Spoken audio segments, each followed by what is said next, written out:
Hello, what up? It's Johnny Move Madman, and I'm back. And today is Franchise Monday, so today we're going to be talking about a franchise. Funny that. Today we're going to be digging into Fast and Furious. Very furious. This is all of them, and we're going to go through them all.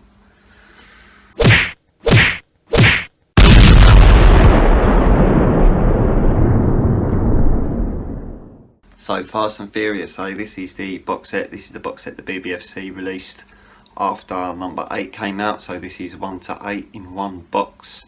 So let's have a little look. I would open it for you, but I've already opened it. So it's got a back cover there. See what I did there? And then let's have a little look inside, shall we?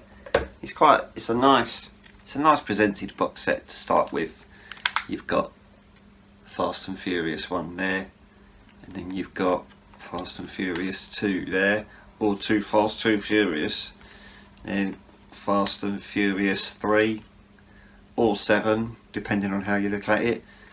Number 4, number 5, which is allegedly the best one, number 6, number 7, which is my favourite one. Number 7, there's a lot of people I think like number 7. And number 8. I love that there's one bonus disc there for all 8 movies, so that shows quite how special these films are. I also got Fast and Furious 8 imported from America, just so that I could have the uncensored version. A lot of people won't know that Fast and Furious 8 was censored for the cinema in the UK. So I bought it from America as well, so I could see the uncensored version, which turned out to be about 3 shots, which was great. One of the better ones before they started going downhill. Speaking of going downhill, they then released these ones. So you've got Fast and Furious Hobbs and Shaw, which is basically Dwayne Johnson and Jason Statham slagging each other off for 2 hours. It's literally like they're having a roast battle all the way through the film. Not very well written, this. A really bad idea for a movie. And then there's this one, you know, the famous one with the retractable magnets, because that's a thing. There's also a director's cut on here as well, which is even longer.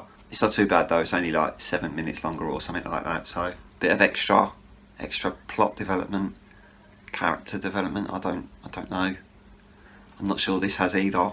So the magnets retract. Since when the magnets push, they draw things towards you, they don't push things away. That's not how magnets work. Sorry. And also, if you were to put a magnet inside a car and turn it on, if they were as strong as those magnets claim to be, I'm pretty sure those cars would have just turned inside out, because I don't know many cars that don't have any metal in them whatsoever. Good one. Really good idea. 6 Underground did that better. So for people that are fans of the franchise, believe it or not, I'm a fan of the franchise. I just thought it went a little bit downhill after number 8. Be very interesting to see what they do with the last 2. The last 2, even though they'll probably make another 6 after that, but whatever. Transfer wise, here's a good one for you. Okay, so transfer wise, if you've got sound, if you've got a decent sound setup system, you're going to love these films, because they will blow your sound bar or your sound speakers or whatever you use for sound cups. Who knows? It's going to sound really good if you play that through 4K. It's going to sound really good if you're playing that with your Dolby Atmos on. It's good. It's good sound.